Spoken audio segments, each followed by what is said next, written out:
The envelope arrived on a Tuesday morning in late July 1916, carried by a young postal worker whose hands trembled slightly as he approached the cottage door.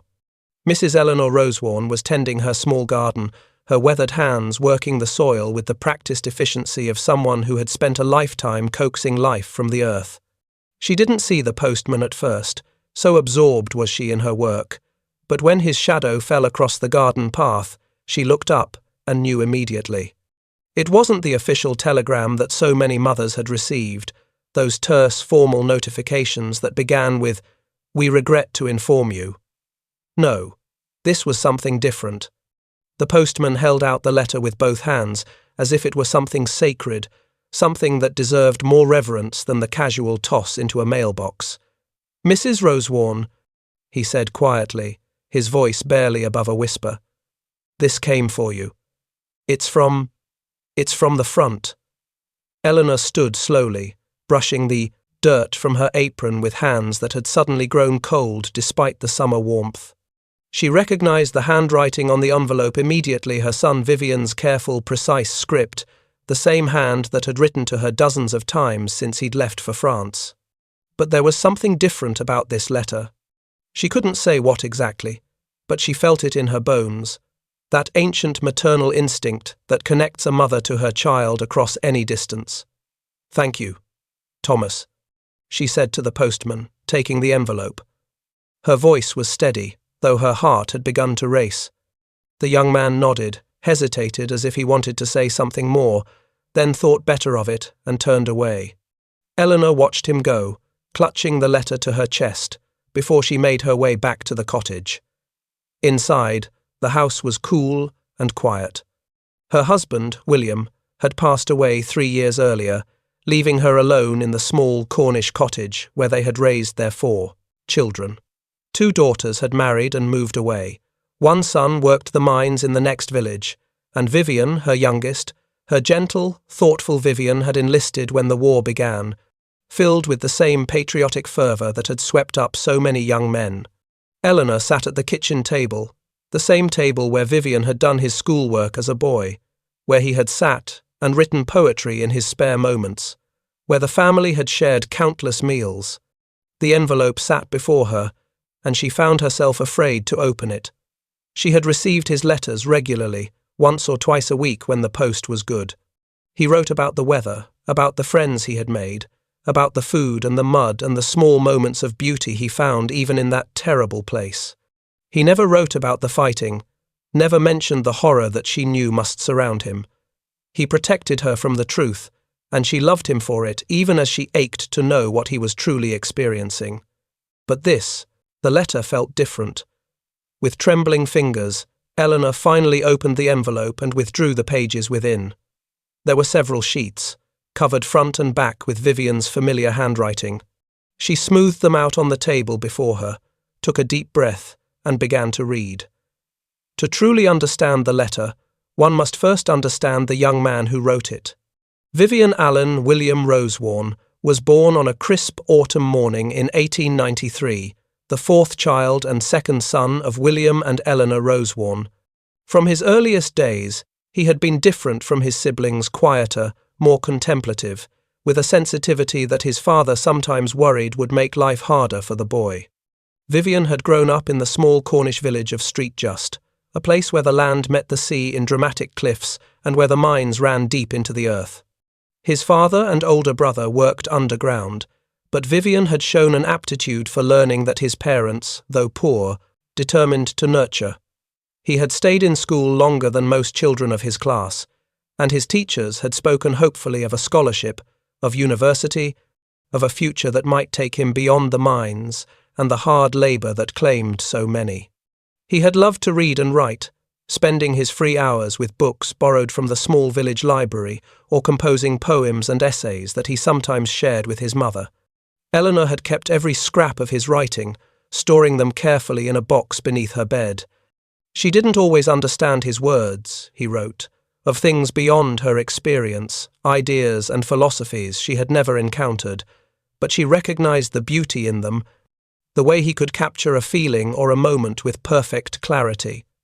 When the war began in August 1914, Vivian had just turned 20.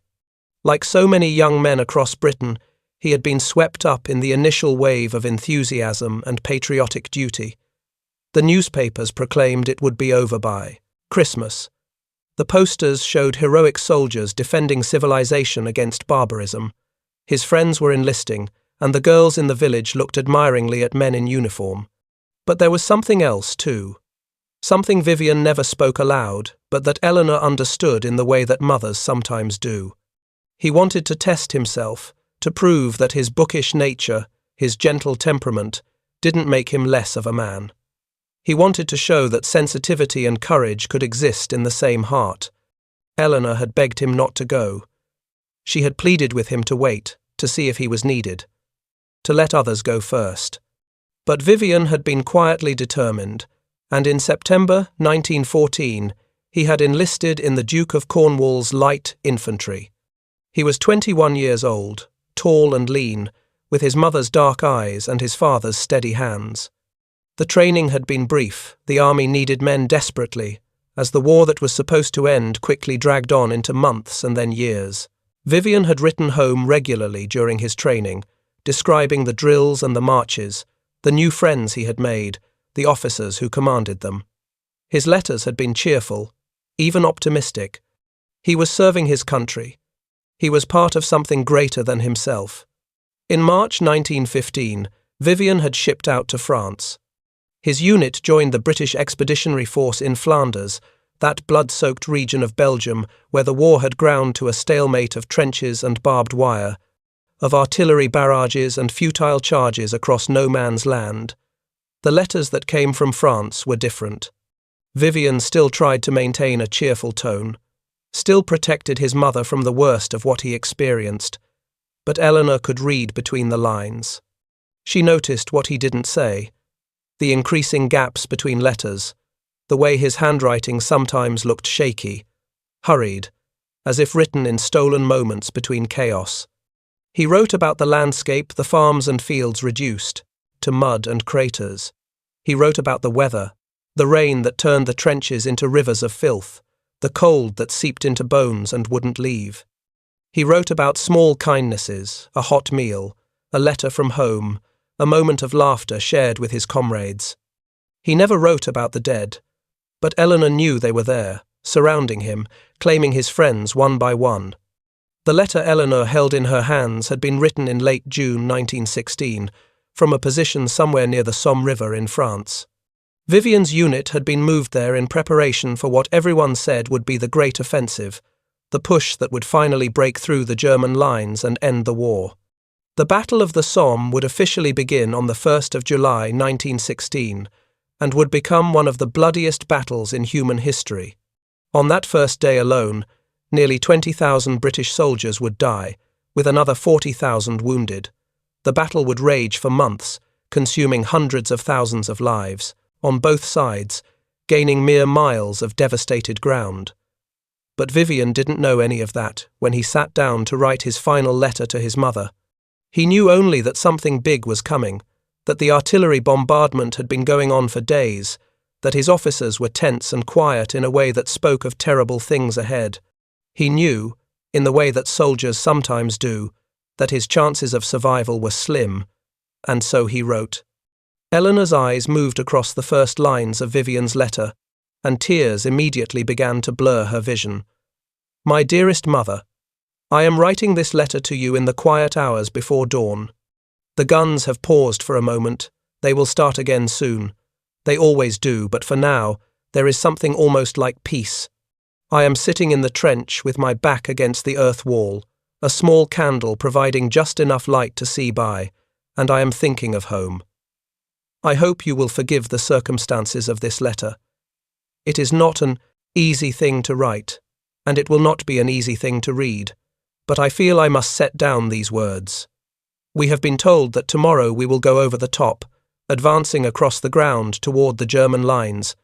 Our officers tell us it will be a great victory, that the week of artillery bombardment has destroyed the enemy defences, that we will walk across no man's land and take the positions with minimal resistance. I hope they are right, Mother. I truly do. but I have been here long enough to know that what the officers believe and what actually happens are often two very different things.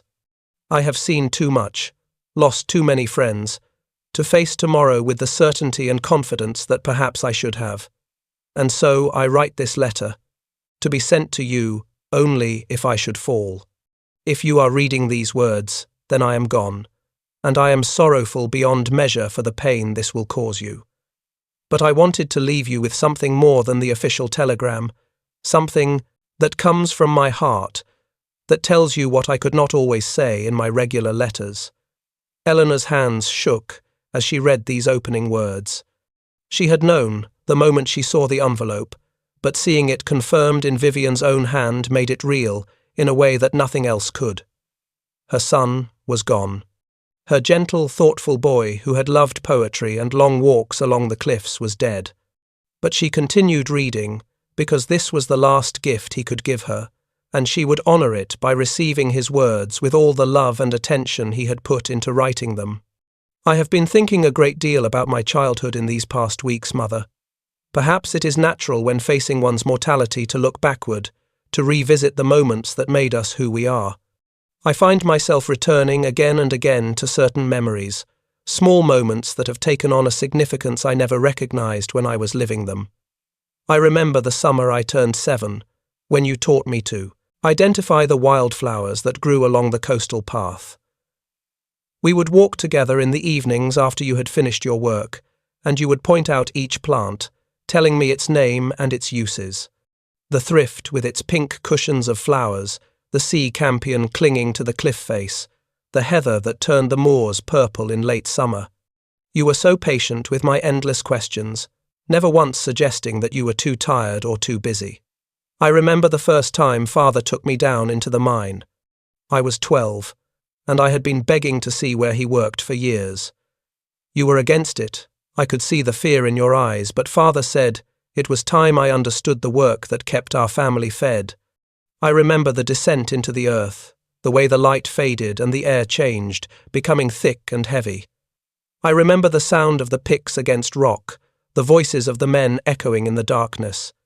And I remember feeling certain, even then, that I could never do this work, that I was not made for the underground darkness. Father was disappointed, I think, though he never said so directly. But you understood, didn't you, Mother? You saw that my path would be different, and you supported it, even when it meant scrimping and saving to keep me in school, even when the neighbours whispered that I was getting above my station. I remember the long winter evenings when I would read to you while you sewed. You always asked me to choose the books, though I know now that you must have found some of them tedious or difficult to follow. But you listened, and you asked questions, and you made me feel that my thoughts and ideas mattered. Do you know what a gift that was, Mother? To have someone believe that what I had to say was worth hearing. Eleanor pressed her hand to her mouth, fighting back sobs. She did remember those evenings, treasure them as some of the sweetest memories of her life. Vivian had always been her contemplative child, the one who, she needed quiet and space to think, and she had tried to give him what he needed even when she didn't fully understand it.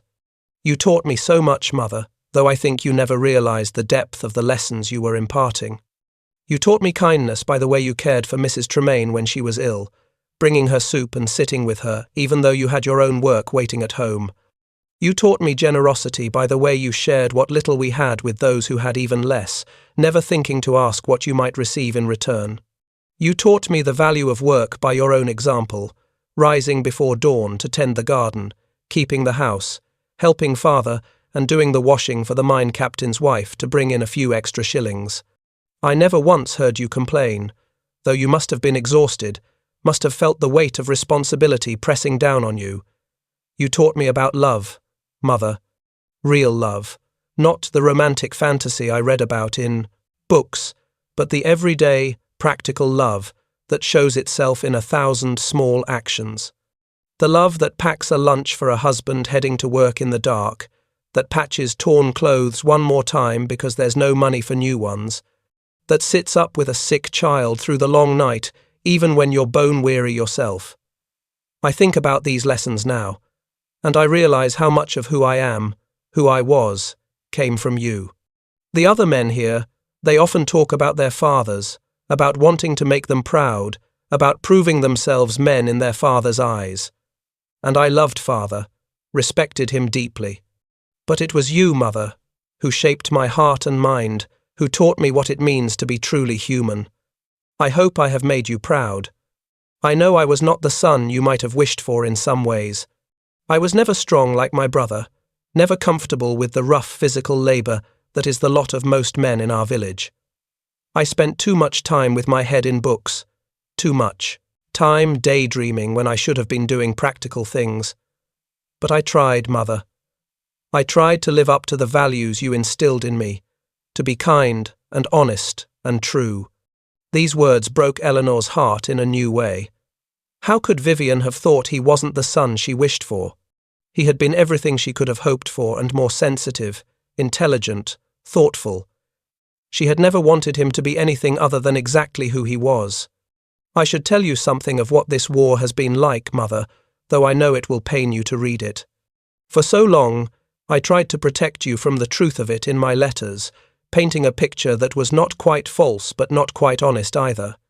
But if these are my final words to you, they should be true ones. This war is nothing like what we imagined when we enlisted. There is no glory here, no heroic charges, no noble combat between worthy opponents.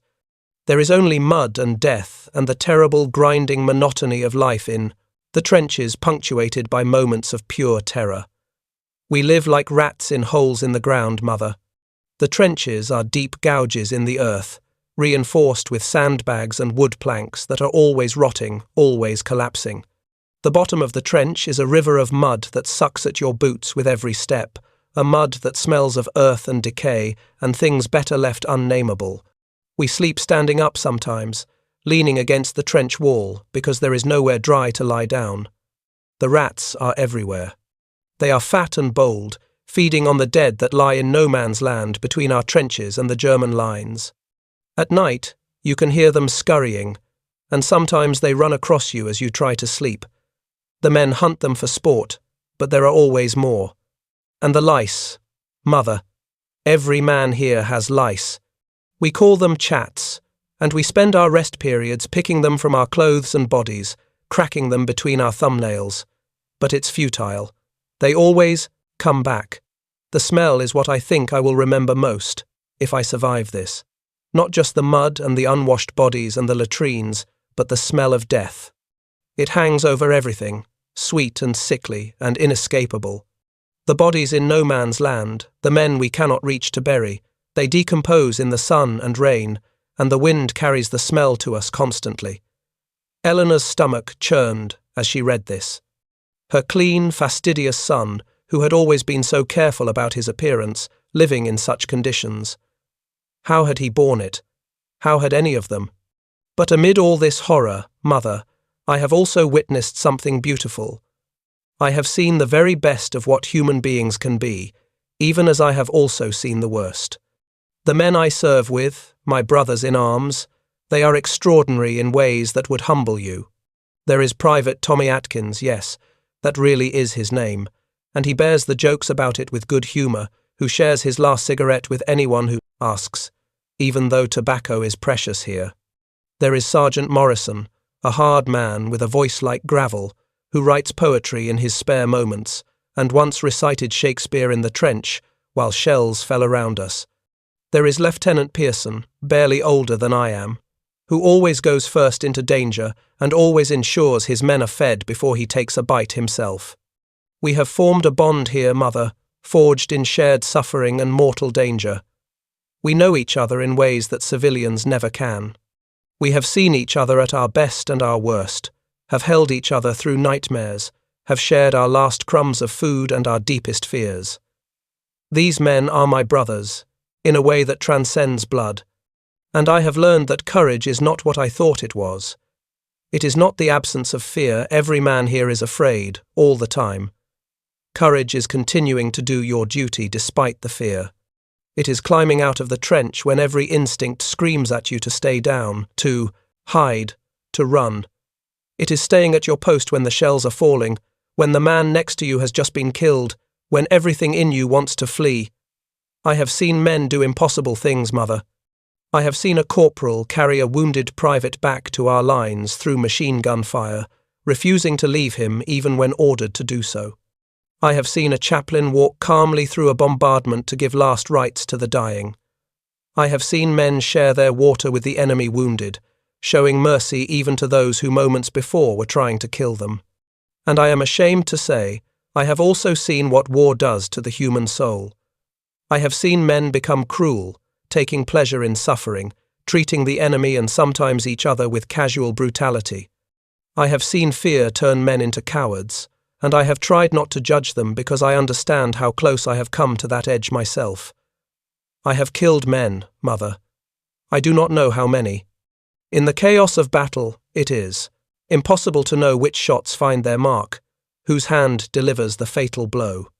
But I have fired my rifle at living human beings, have thrown grenades into enemy positions, have fixed my bayonet and charged with the intent to kill. This is the truth of what I have done, and I will have to answer for it when I stand before God. I tell myself that it was necessary, that I was defending my friends, my country, that the alternative was to be killed myself. And all of that is true, but it does not change the fact that somewhere in Germany there are mothers who will never see their sons again because of me. There are women who are widows, children who are orphans, because I pulled a trigger or threw a bomb. This knowledge weighs on me. Mother, I do not write this to upset you, but because I need you to know that I am not the same innocent boy who left Cornwall. War has changed me in ways I am still trying to understand. It has shown me depths of horror and heights of nobility that I never knew existed. It has taught me that human beings are capable of both the most beautiful and the most terrible things imaginable. Eleanor wept openly now, tears falling onto the pages of the letter, blurring the ink slightly. Her gentle Vivian, forced to kill, forced to become something he had never been meant to be. The waste of it, the terrible, senseless waste. I have had much time to think here, Mother, in the long hours between actions, in the sleepless nights when the guns are quiet enough to hear one's own thoughts. I have thought about God and purpose, and whether any of this has meaning. You raised me to believe in God, in His plan, in the idea that there is order and purpose to the universe. I have clung to that faith as best I could, but I confess that this war has tested it in ways I could never have imagined. How can there be a loving God who allows this? How can there be divine purpose in the death of millions? What plan could possibly require such suffering? The chaplain tells us that God is with us, that He weeps for what is happening, but that He has given us free will, and this is the consequence of our choices. He says that meaning can be found even in suffering, that sacrifice can be redemptive. I want to believe him, Mother. I truly do. But when I see a boy, and some of them are barely more than boys, dying in agony from a stomach wound, crying for his mother, taking hours to die despite all we can do to help him, I struggle to see God's hand in it. When I watch poison gas drift across the battlefield, choking and blinding men who drown in their own fluids, I cannot reconcile it with the God of love you taught me about. Yet I have also seen things that must be divine, because they transcend what seems humanly possible. I have seen men forgive their killers as they die. I have seen acts of such selfless love and sacrifice that they can only be explained by something greater than ourselves. I have felt, in rare moments, a peace that passes understanding, a sense that somehow, despite all evidence to the contrary, there is still goodness and hope in the world. Perhaps that is what faith is, Mother continuing to believe in love and goodness and God, even when everything around you suggests you are a fool for doing so. Choosing hope over despair, love over hate, even when hate and despair would be so much easier. I have thought, too, about what this war means, why we are fighting. The politicians speak of defending civilization, of honor and duty, of protecting small nations from aggression. And perhaps that is true. The Germans did invade Belgium. They did commit atrocities. There is evil that must be resisted. But I cannot help but think that all of us, British, French, German, All of us are victims of a system that values power and pride more than human life. Our leaders sent us here, but those leaders will not be the ones dying in the mud. They will write histories that make this war seem necessary, inevitable, even glorious. But we, who have lived it, know differently. I do not know if this war will change anything, Mother. I hope it will. I hope that after something so terrible, humanity will learn, will find better ways to resolve our differences. But I fear that in 20 years, or 50, or 100, we will have forgotten the lessons paid for in blood, and young men will march off to war again, filled with the same naive enthusiasm I felt in 1914. If anything good can come from this war, let it be that we remember. Let us remember what happens when we choose violence over diplomacy, pride over peace. Let us remember that every soldier who dies is someone's son, someone's brother, someone's father. Let us remember that the enemy we demonize is human too, with the same fears and hopes and loves that we have. These philosophical musings were so typical of Vivian, Eleanor thought. Even facing death, he was trying to make sense of things, to find meaning and purpose. He had always been that way, always searching for understanding. I must write now of more personal things. Mother, though it pains me to do so. There is a young woman in the village, Mary Penrose, whom you know. We were never formally engaged, but I believe we had an understanding. I had hoped, when this war ended, to court her properly, to ask her father for permission to marry her. I wrote to her several times after I came to France, and she wrote back. Her letters were a bright spot in this dark place, full of news from home, of small happenings that reminded me there was still a normal world somewhere. But I have not written to her in several months now, and I have not replied to her last letters. It was not because my feelings changed, Mother. It was because I realized it was cruel to encourage her to wait for me, to hope for a future that seemed increasingly unlikely. What right did I have to ask her to grieve for me if I fell? Better to let the connection fade naturally, to let her think I had lost interest, than to bind her to a dead man's memory. I know you may think me wrong in this, and perhaps I am, but I could not bear the thought of her in mourning black, of her youth and joy sacrificed to sorrow for me. If you have the opportunity, Mother, please tell her that I thought of her often, that she brought me happiness in a place where happiness was rare. Tell her I am sorry for my silence, and that I hope she will find someone worthy of her who will give her the life I cannot. I have so many regrets, Mother. I regret the times I was impatient with you, the times I took for granted all that you did for me. I regret that I did not tell you often enough how much I loved you, how grateful I was for your sacrifices. I regret the harsh words I sometimes spoke to my sisters, the way I thought myself superior because I had more education. I regret that I will never have the chance to be a husband, a father. I will never walk my own child along the coastal path, teaching them the names of wildflowers the way you taught me. I will never grow old, never see what kind of man I might have become if I had been given the time. But most of all, I regret that I enlisted, not because I lack courage or patriotism, but because my death will cause you such pain. If I could spare you that, I would. If I could trade my life for the ability to remove this grief from you, I would do it gladly. A mother should never have to bury her son. It is against the natural order of things. Please know, Mother, that I do not blame you for this. You begged me not to go, and I did not listen. This was my choice, and whatever consequences come from it are mine to bear. I thought I was doing the right thing. I thought I was serving a noble cause. And even now, I am not entirely certain I was wrong, though I am far less certain than I was when I enlisted. Eleanor's tears fell steadily now. She had indeed begged him not to go. But when he had insisted, she had supported him, because that was what mothers did. And now he was gone, and she would never see his smile again, never hear his voice, never feel his arms around her in an embrace. I have some small requests, Mother, that I hope you will honour if it is possible. My pay as a soldier has been sent home regularly, and there should be a small amount saved. I would like a portion of it to go to Mrs. Morrison, Sergeant Morrison's wife. She has 3 small children, and I know the sergeant has been sending most of his pay to her. If he does not survive, and I fear many of us will not, please help her if you can. I would like you to write to my friend Private James Hawthorne's mother in Liverpool. James and I became close friends here, and we often spoke of visiting each other after the war. His mother's address is in my effects. Please tell her that James was brave and kind, that he spoke of her often, that he loved her very much. If he survives, and I do not, he will write to you himself, I am sure. We made each other that promise. I would like my books to go to the village library so that other young people who love reading can enjoy them. All except one, my volume of Wordsworth's poetry. That was your gift to me on my 18th birthday, and I would like you to keep it, as a memory of me. Plant a tree for me, Mother, somewhere where you can see it from the cottage.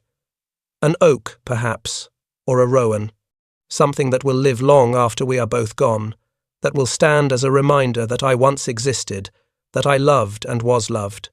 When you look at it, think not of how I died, but of how I lived, of the happy times we shared. Do not let my death embitter you, Mother. Do not let it turn you against life or against God.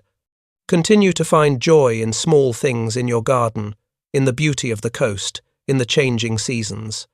Live fully and well, not as a monument to my memory, but as a celebration of the life you still have. Visit my sisters and their families. Be a grandmother to their children. Tell them stories about me, but tell them the funny ones, the happy ones. Tell them about the time I tried to help you bake bread and used salt instead of sugar. Tell them about the day I brought home a stray dog and tried to hide it in my room. Tell them about the Christmas I gave everyone poems I had written, thinking they were the best gifts possible, not realizing how awkward it was for people to read earnest verse about themselves.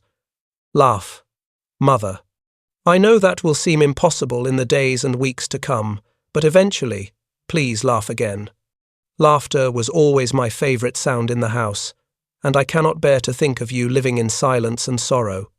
These requests were so like Vivian, Eleanor thought, thinking of others even in this, his final letter, wanting to help a stranger, to comfort a friend's mother, to bring joy even through his death.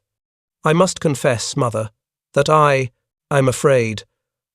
I wish I could tell you that I face what is coming with perfect courage, with serene acceptance, but that would be a lie. I am 22 years old, and I do not want to die. I want to live, to go home, to see the sea again, and walk the cliffs and feel the wind on my face. I want to grow old and boring and ordinary. I want all the things that most people take for granted. I am afraid of pain, of dying slowly and in agony. I have seen men die hard deaths here, and the thought of that happening to me fills me with terror. I am afraid of the moment itself, of ceasing to exist, of the transition from being to not being. What will it feel like? Will there be pain? Will there be time to know it is happening, or will it be instant? I am afraid of being forgotten, of becoming just another name on a memorial that no one visits, another casualty statistic in a history book. I am afraid that my life will have meant nothing, that I will have achieved nothing of lasting value. But I am also strangely at peace in some ways. If death comes tomorrow, I will face it, having known love. Your love, Mother, has been the foundation of my life, the thing that made everything else possible. Whatever else I may have lacked, I was never poor in love. That is no small thing. I have also known friendship, real and true. I have known beauty, the beauty of nature, of art, of ideas. I have known moments of joy, of laughter, of perfect contentment. My life has been short, but it has not been empty. And if there is something after this life, if the faith you taught me is true, then I will see you again, Mother. We will walk together on shores more beautiful than Cornwall's, under skies more glorious than any sunset we watched from the cliffs. The poets and prophets speak of a place where there is no more sorrow, no more pain, no more death. I want to believe in that place. If I am wrong, if death is simply an ending, then I will know nothing of it. I will simply cease, and that is not something to fear. It is the same as the countless centuries before I was born. I did not mind not existing then. Why should I mind not existing again? Either way, Mother, do not grieve for me too deeply. If I survive tomorrow's battle, this letter will be destroyed, and you will never read these words. But if I fall, know that my last thoughts were of you, of home, of all the beauty and goodness I have known. I will carry the love you gave me into whatever comes next, and it will be my light in the darkness. Eleanor pressed the letter to her heart, sobbing uncontrollably now. Her Vivian, so young, so full of thoughts and feelings, facing oblivion with fear and courage mingled together. How brave he had been, how desperately brave, to write these words knowing he might die the next day. And now, Mother, I must come to the end of this letter. Dawn is beginning to break, and the men are stirring. Soon we will have our breakfast, if you can call it. That, and then we will prepare for the assault. The officers are checking their watches, the sergeants are inspecting equipment, and we are all trying not to think too much about what the day will bring. Before I seal this envelope, I want to tell you one more time how much I love you. I know I did not say it often enough when I was home. Men of our class are not raised to speak their feelings openly, and I fell into that habit of silence. But I want there to be no doubt, no question in your mind. You have been the best mother a son could ask for, and every good thing in me came from you. Your patience, your kindness, your strength in the face of hardship, these are the qualities you gave me, the inheritance more valuable than any material wealth. When I have been frightened here, I have thought of your courage in facing life's difficulties. When I have been tempted to despair, I have remembered your faith. When I have seen cruelty, I have tried to respond with the compassion you taught me. You shaped me, Mother. You made me who I am. And though I will not live to be an old man, though I will not accomplish the great things I once dreamed of, I hope I have lived in a way that honored what you taught me. I hope I have been a son you could be proud of. I love you more than words can express. I loved you every day of my life, even when I did not say it, even when I was difficult or distant or lost in my own thoughts. You were my first love, and in many ways, my greatest love. The bond between mother and child is the foundation of all other loves, and the love you gave me taught me how to love others, how to see the good in people, how to give of myself. When I am gone, please do not think you failed me in any way. You gave me everything a mother could give: love, guidance, support, belief. If I die tomorrow, I die as a man who was cherished, who was valued, who mattered to someone. That is more than many people have, and it is everything. Thank you, Mother. Thank you for every sacrifice you made, every meal you stretched to feed us, every night you went without sleep to care for us, every dream you deferred so we could have opportunities. Thank you for seeing who I was and loving me not despite it, but because of it. Thank you for believing in me when I did not believe in myself. I wish I could embrace you one more time, could feel your arms around me the way I did as a child when I was frightened or sad. I wish I could sit at the kitchen table with you, sharing a cup of tea and talking about nothing in particular. I wish I could have one more day at home, one more walk along the cliffs, one more evening reading to you while you sewed. But since I cannot have those things, I will hold tight to the memories I have. They will be my comfort in the hours ahead.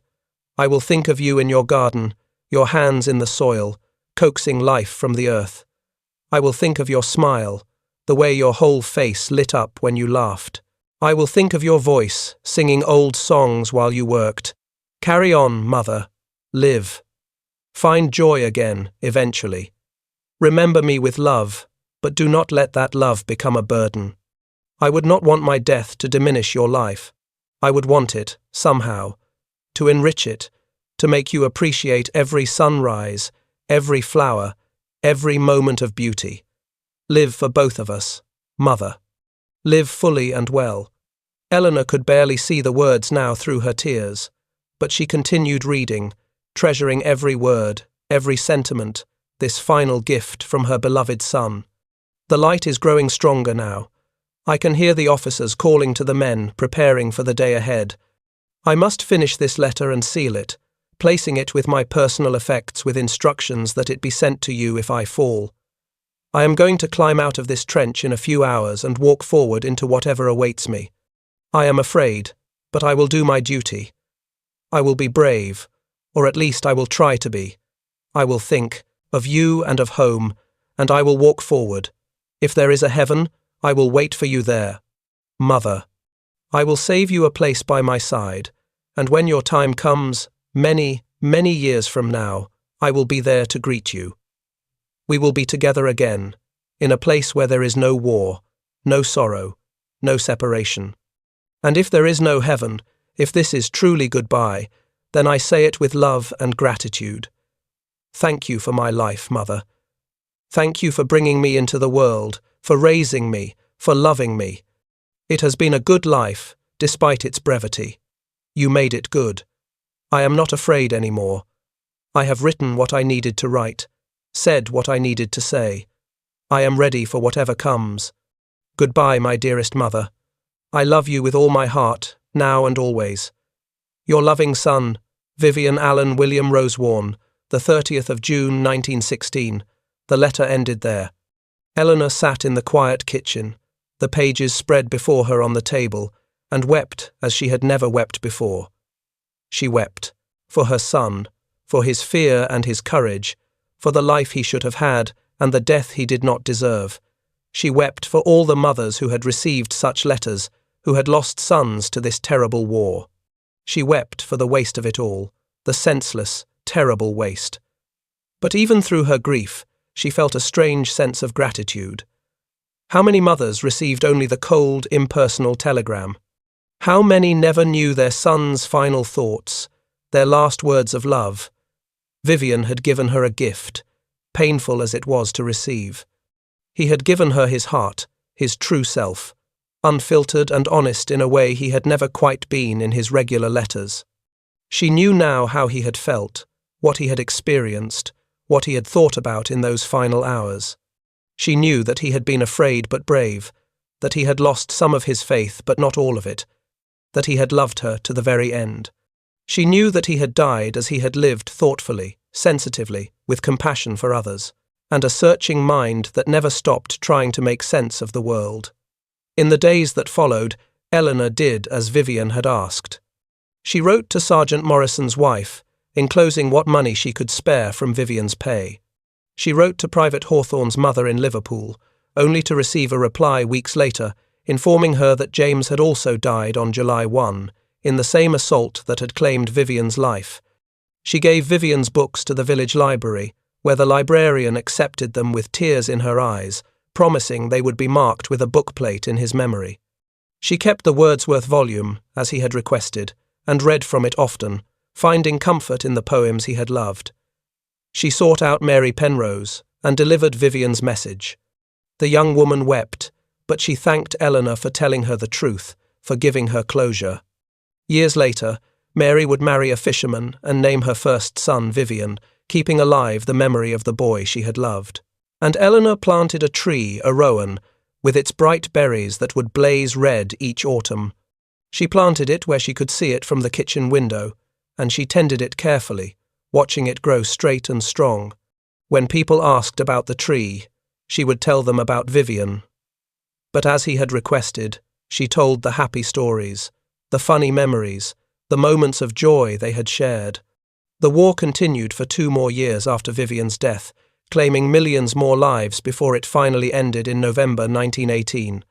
The Battle of the Somme alone would drag on for nearly 5 months, ending with minimal territorial gains and over 1 million casualties on all sides. It would become a symbol of the war's futility, of a generation lost to the grinding machinery of industrial warfare. But Vivian had been right in at least one of his fears. The world did not learn the lessons his generation paid for in blood. 20 years later, another war would begin, even more terrible than the first, claiming even more lives. Young men would march off to battle again, filled with the same mixture of fear and courage, idealism and duty. Eleanor lived for another 30 years after receiving Vivian's letter, dying peacefully in her sleep at the age of 78. She never fully recovered from the loss of her son. How could she? But she found ways to live with the grief, to carry it without being crushed by it. She followed his advice to laugh again, to find joy in small things, to visit her daughters and grandchildren. She told them stories about their Uncle Vivian, painting a picture of a thoughtful, kind young man who loved books and poetry and long walks by the sea. Some of those grandchildren would grow up to be teachers and writers themselves, carrying forward the love of learning that Vivian had embodied. The rowan tree grew tall and strong, living long after Eleanor herself was gone. It still stands today, more than a century after it was planted, its roots deep in Cornish soil, its branches reaching toward the sky. The cottage has changed hands many times, but each owner has been told the story of the tree, of the young soldier who asked his mother to plant it, and they have all cared for it in his memory. Vivian's letter was preserved, carefully kept in the family. His nieces and nephews read it, and their children after them. It was eventually donated to a museum dedicated to preserving the personal testimonies of World War I soldiers, where it now rests in climate-controlled storage, available to researchers and historians studying the human cost of that terrible conflict. The letter has been quoted in books and articles about the war, used in classrooms to help students understand the reality behind the statistics. It has moved countless people to tears, this window into the heart and mind of a young man facing death with such honesty and eloquence. But perhaps its greatest legacy is more personal. Every person who has, read Vivian's letter, has been reminded of the value of expressing love while there is still time, of not leaving important words unsaid. How many people, reading his final message to his mother, have been inspired to reach out to their own loved ones, to say the things they have been putting off saying? How many mothers, in particular, have held their children a little tighter after reading about Eleanor and Vivian, grateful for the time they still have together, determined not to take a single moment for granted? Vivian's letter speaks to something universal in the human experience, the bond between parent and child, the fear of death, the search for meaning in suffering, the desire to leave something of value behind. Though he wrote in the specific context of World War I, his words resonate across time and circumstance. Every generation has its wars, its tragedies, its young people facing mortality too soon. Every generation has mothers who lose children, children who must say goodbye to parents, families torn apart by forces beyond their control. Vivian's letter reminds us that these are not just statistics or historical events, but deeply personal tragedies, each one representing a world of love and loss. His struggle with faith in the face of horror is one that many have faced and will continue to face. How do we maintain belief in goodness and meaning when confronted with senseless suffering? How do we reconcile our ideals with the harsh realities of the world? Vivian did not find easy answers to these questions, but his willingness to wrestle with them, to be honest about his doubts while still choosing hope, offers a model for others facing similar struggles. His reflections on what gives life meaning, love, beauty, connection, the small moments of joy, remind us of what truly matters. In the face of death, he did not wish he had worked harder or achieved more worldly success. He wished for more time with those he loved, for more walks along the coast, for more quiet evenings reading to his mother. His letter is a call to treasure these simple, profound blessings while we have the chance. And his final message to his mother, to live fully, to find joy again, to not let grief diminish her life, is advice that everyone who has experienced loss must eventually confront. How do we honor the dead? Not by dying with them, not by making our lives monuments to sorrow, but by living well, by choosing life and love and laughter in their memory. The Battle of the Somme, which claimed Vivian's life, stands as one of history's most devastating military engagements. Planned as the great breakthrough that would end the stalemate of trench warfare, it instead became a symbol of the war's futility and the inadequacy of military tactics in the face of modern weaponry.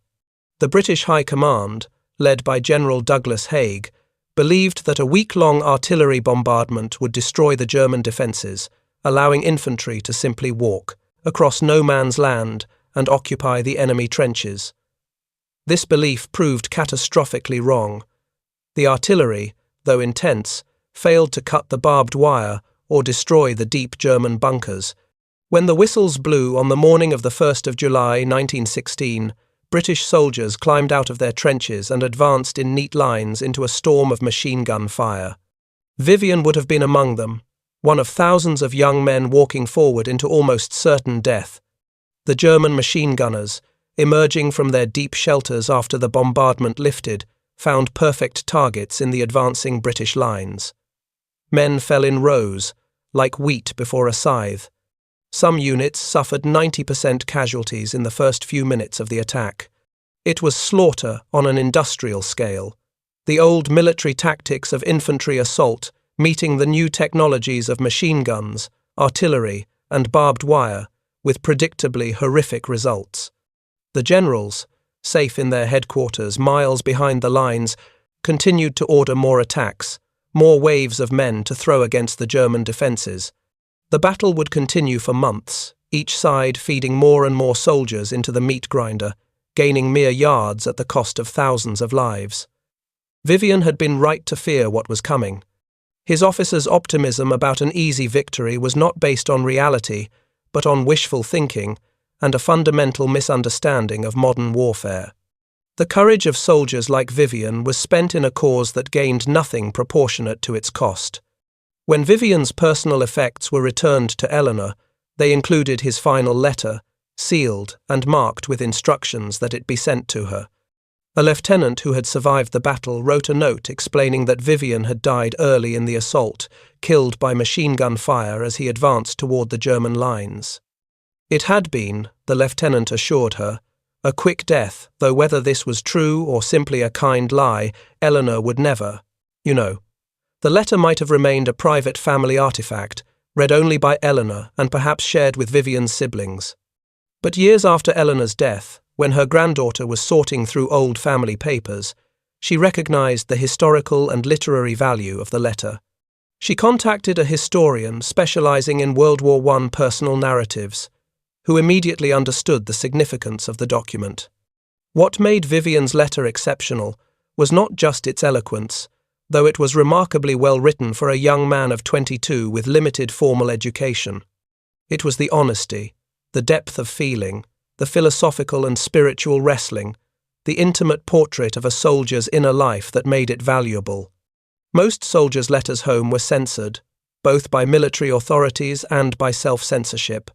Men did not want to worry their families, did not have the words to describe what they were experiencing, or simply could not bring themselves to commit the horror to paper.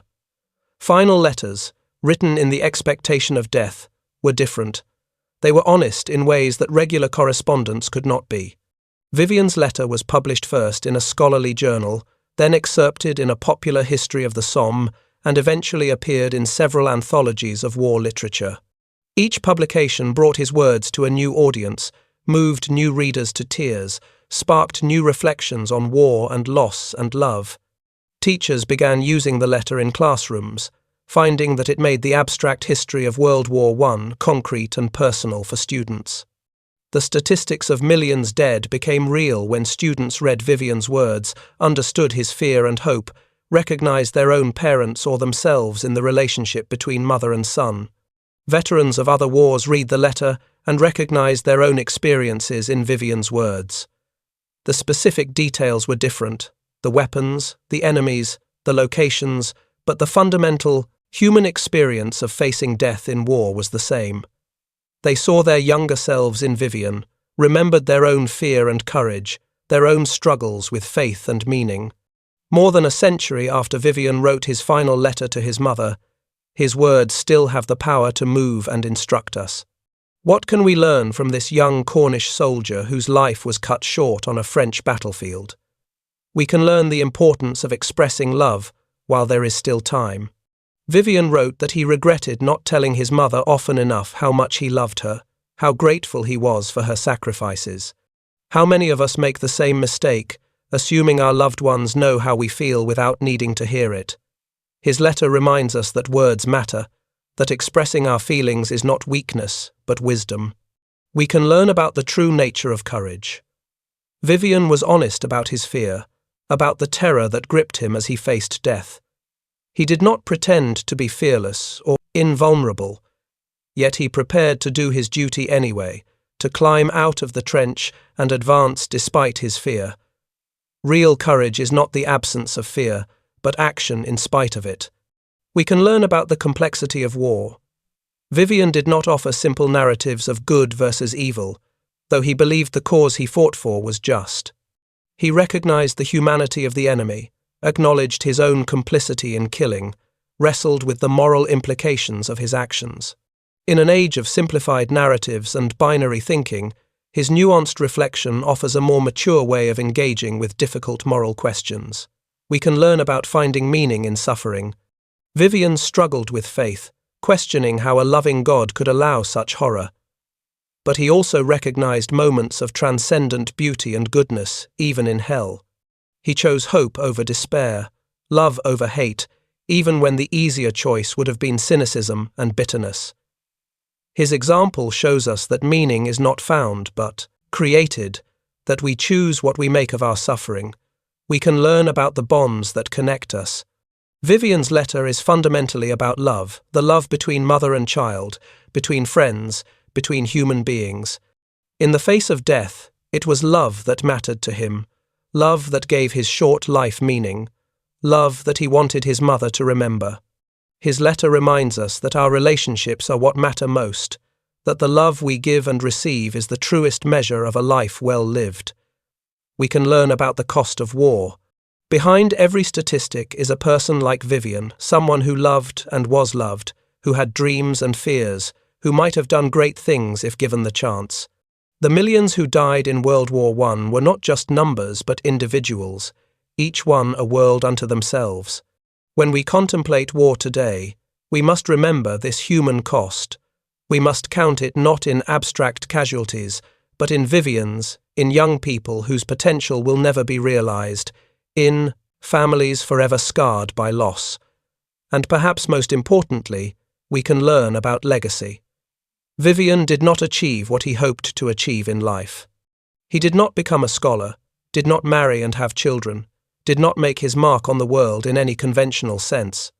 He died at 22, one of millions of casualties in a war he could not stop or change. Yet more than a century later, his words still move us. His love still speaks across the years. His struggle with faith and fear still resonates with readers facing their own trials. His message to his mother still inspires people to express their love while they can. In this way, he did leave something of lasting value. His life mattered, and continues to matter, not because of any great achievement, but because he lived and loved with awareness and honesty and depth of feeling. On Eleanor's own deathbed, 30 years after Vivian's death, she asked for his letter one final time. Her daughter brought it to her, and Eleanor held it against her heart as her breathing grew shallow. "He was right," she whispered to her daughters gathered around her bed. "I tried to honor him by living well, by finding joy, by loving you all as deeply as I loved him. I hope I succeeded." Her daughters assured her she had, that she had been a wonderful mother, that Vivian would have been proud of how she had carried on. Eleanor smiled, her eyes growing distant as if seeing something the others could not. "I planted the tree for him," she said softly. "It grew strong, just like I knew it would. And now I'm going to see him again. I'm going to tell him about the tree, about all of you, about everything that happened after he left. I've so much to tell him." Those were her last coherent words. She slipped into sleep soon after and died peacefully that night, the letter still clutched in her hand. They buried her in the village churchyard, not far from where Vivian's name was carved on, the War Memorial. Though his body rested in France, in one of the vast military cemeteries that now dotted the former battlefields, his name was remembered at home too, along with the other village boys who never came back. On Eleanor's gravestone, her daughters had carved a line from one of Vivian's letters, not the final one, but from an earlier correspondence. "Love is stronger than death, and reaches across any distance." It was true. The love between Eleanor and Vivian had survived his death, had given her strength to carry on, had enriched the lives of all who came after them. The letter he wrote in the trenches, expecting to die the next day, had become a testament to that love, a bridge across the years connecting past and present, reminding us all of what truly matters.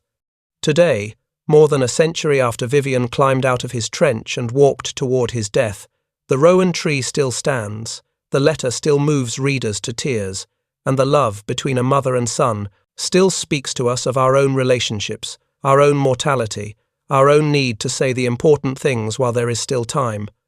Vivian feared being forgotten, becoming just another name on a memorial. But he was wrong about that, as he was wrong about so many things that fearful night before battle. He is remembered, not as a statistic or a casualty number, but as a real person, thoughtful, loving, brave, afraid, human, in all the ways that matter.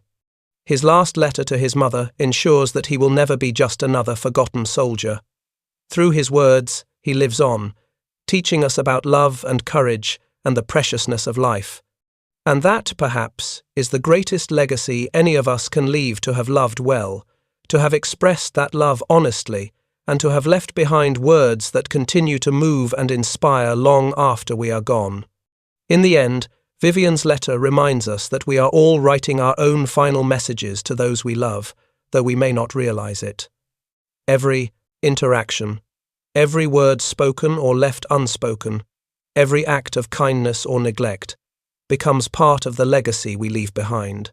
The question is whether we will have the wisdom to say the important things now, while there is still time, or whether we will leave them unsaid, assuming there will always be another day, another chance. Vivian did not have another day, but he had the wisdom and the courage to write what needed to be written, to say what needed to be said. In doing so, he gave his mother and gives us a final gift more precious than gold: the assurance that he loved, that he appreciated, that he understood. May we all be so wise. May we all find the words while there is still time. And may we all live in such a way that our lives, however long or short, create ripples of love that continue long after we are gone. This is the lesson of Vivian's last letter to his mother, not just a document of historical interest, but a call to love deeply, live fully, and speak truthfully while we still can. It is a lesson as relevant today as it was on that July morning in 1916, when a young soldier walked forward into history, carrying his mother's love with him into the unknown. In memory of Vivian Allen, William Rosewarne, and the millions of others who died in the Great War, and in honor of all the mothers who lost their children and somehow found the strength to carry on,